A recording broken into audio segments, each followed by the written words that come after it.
China to rape our country, and that's what they're doing.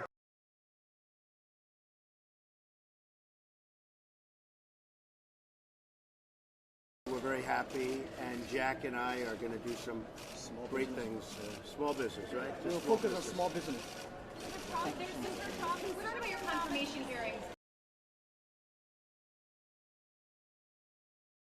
Explain to us how you think about the U.S.-China relationship, given some of the comments that Donald Trump has made about China being a currency manipulator. Did that come up during your meeting?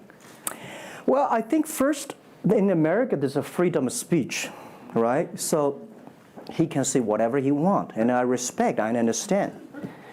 But of course, I have my views. We did not debate about the China-U.S. trade or manipulation. We did not debate. We did not talk. We agreed on something. Small business, developing the Midwest America, helping the farmers there, small business there, exporting to China. So we all agreed. But something that we did not discuss about the American the job losing to China, Mexico, and this. Can I share with you my ideas? Please. Yeah.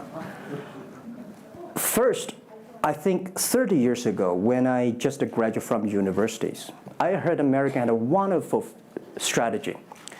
They outsource the manufacturing job, service jobs. They outsource the manufacturer to Mexico and China, outsource the service job to India. There's a book called The World is Flat. Tom Friedman, colleague at the New York Times. And I think it's a perfect strategy.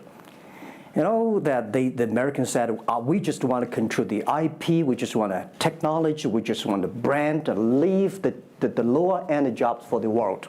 Great strategy. And second is that the American international companies made millions and millions of dollars from globalization. The top 100 companies in America. Amazing. I remember when I graduated from university, I tried to buy a beeper, the Motorola beeper. Cost me $250. My pay at that time is $10 a month as a teacher. And the cost of making that beeper is only $8 for a chip. Right.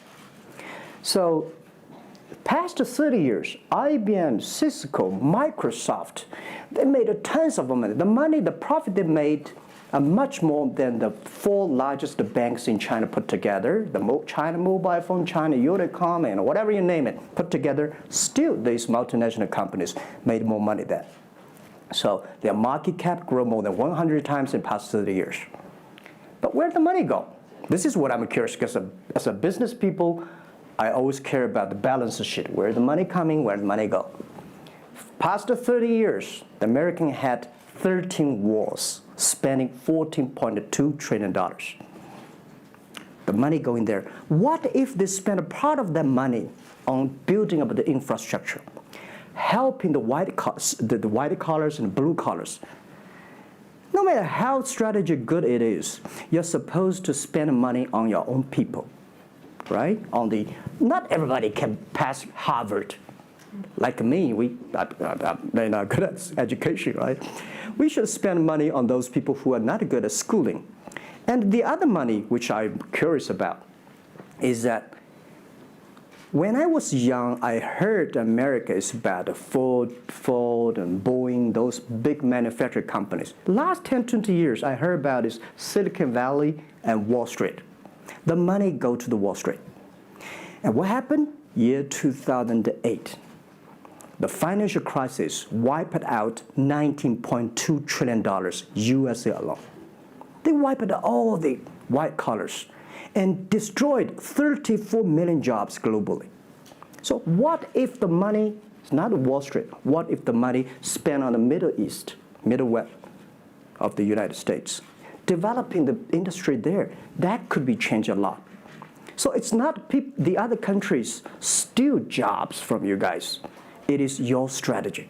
Okay, but you do not distribute the money and things in a proper way.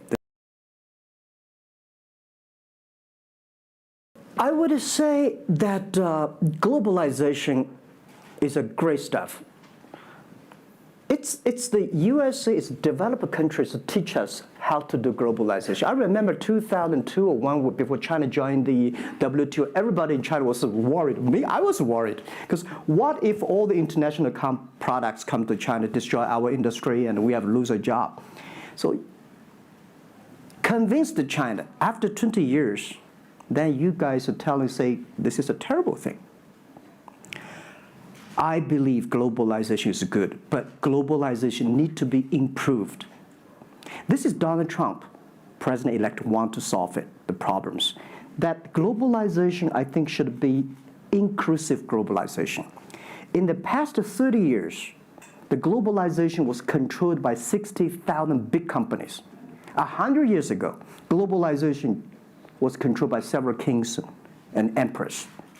What if next 30 years we can support 6 million business doing business across the board? What if in next 30 years we can help support 20 million small business can do business across the board? So this is something which I believe globalization should be inclusive.